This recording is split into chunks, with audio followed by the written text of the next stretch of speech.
शायद किया।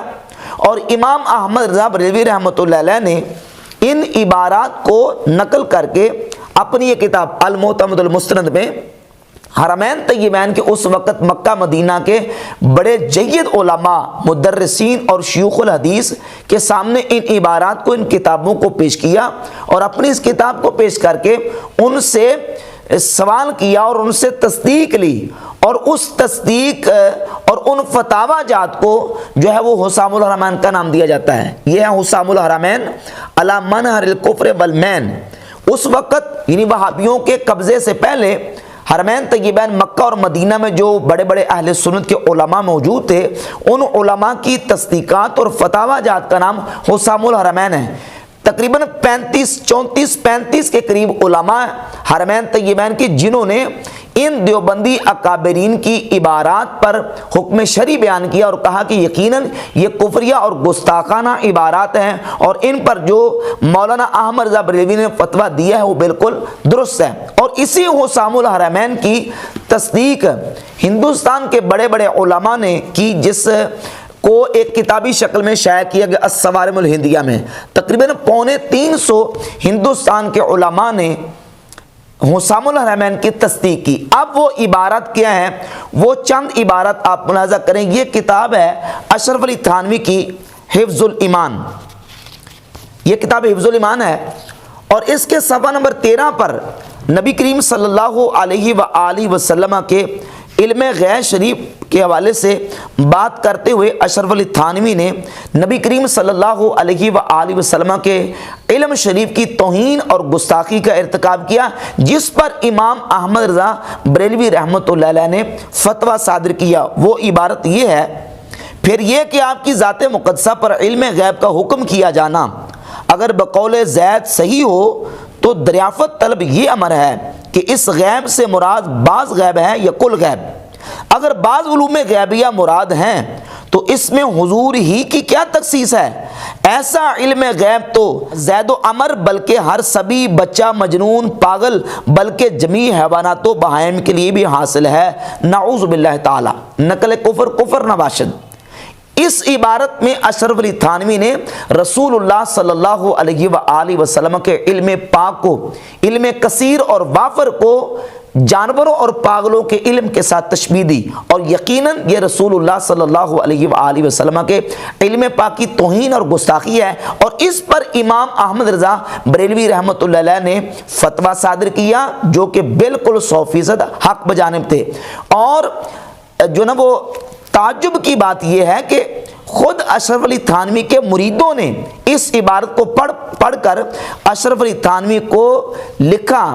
और क्या लिखा इसी किताब के अंदर सफ़ा नंबर 28 पर मौजूद है कि बादियों नज़र में सख्त सूए अदबी को मुशइर है। थानवी के मुरीद खुद लिखते हैं कि आपकी ये जो इबारत है ये देखने से फ़ौरन इंसान की जो नज़र जब जाती है इस इबारत की तरफ तो फ़ौरन ज़हन जो है वो बेअदबी और गुस्ताखी की तरफ जाता है, लिहाजा आप इससे रुजू कर लें, तौबा कर लें। लेकिन थानवी साहब ने इससे रुजू और तौबा नहीं किया। और दूसरी इबारत जो खुद मिर्ज़ा ने अपने रिसर्च पेपर नंबर 2A में जिक्र की है नज़रिया नंबर 18 के तहत, वो है तहज़ीरुन नास की। अब ये तहज़ीरुन नास किताब है कासिम ननोतवी की, जो दारुल देवबंद के बानी शुमार किए जाते हैं देवबंदियों के यहाँ।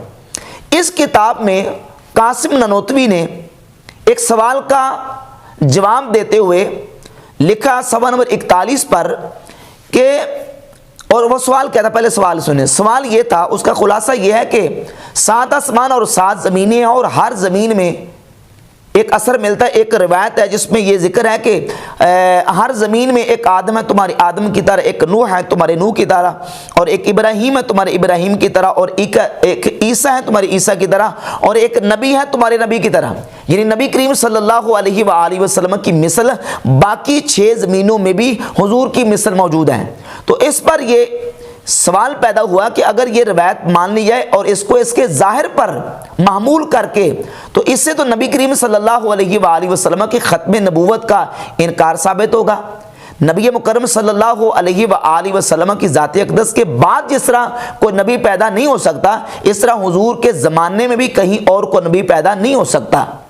तो अब इस जो असर, इसका जवाब क्या है? तो अब इस असर का जवाब लिखते हुए कासिम ननोतवी ने ख़त्म नबूवत ज़मानी का इनकार किया। अपनी इस किताब तहज़ीरुन नास के सफ़ा 41 पर लिखा कि बाद हमदो सलात के क़ब्ल अर्ज़ जवाब ये गुजारिश है कि अव्वल माना ख़ातमुन नबीयीन मालूम करने चाहिए। कासिम नोतवी लिखता है कि पहले सबसे ख़ातमुन नबीयीन का माना मालूम करो ताकि फ़हम जवाब में कुछ दिक्कत ना हो। सो अवाम के ख्याल में तो रसूलुल्लाह सल्लल्लाहु अलैहि वसल्लम का ख़ातम होना बई माना है कि आपका ज़माना अंबिया साबिक़ के ज़माना के बाद और आप सब में आखिरी नबी हैं, मगर अहले फ़हम पर रोशन होगा कि तक़द्दुम या ताख़ुर ज़मानी में बिज़्ज़ात कुछ फजीलत नहीं। यानी नबी करीम सल्लल्लाहु अलैहि वसल्लम का आखिरी नबी होना ये अवाम का ख्याल है, अहले फहम का ये अकीदा नहीं है। और फिर ख्याल कहाँ, अकीदा नहीं, जबकि पूरी उम्मत मुसलमान का अकीदा है कि हुजूर ख़ातमुन नबीयीन है। और ख़ातमुन नबीयीन का माना क्या है? आखिरी नबी।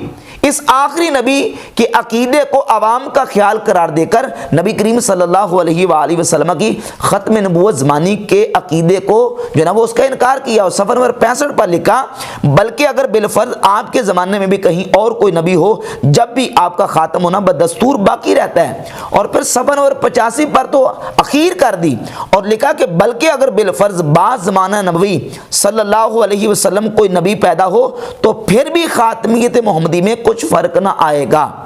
अब इस किताब में नबी करीम सल्लल्लाहु अलैहि वसल्लम की ख़त्म नबूवत ज़मानी का इनकार किया गया। और इस किताब पर इमाम अहमद रज़ा बरेलवी रहमतुल्लाह अलैह ने शरई फतवा सादिर किया और साबित किया कि ये इबारत बिल्कुल गैर इस्लामी इबारत है। और इस पर जो फतवा था आपने सादिर फरमाया और वही हुसामुल हरमैन की तस्दीकात हैं उसी फतवे की जिसको मिर्ज़ा बार बार प्रोपेगेंडा करके तो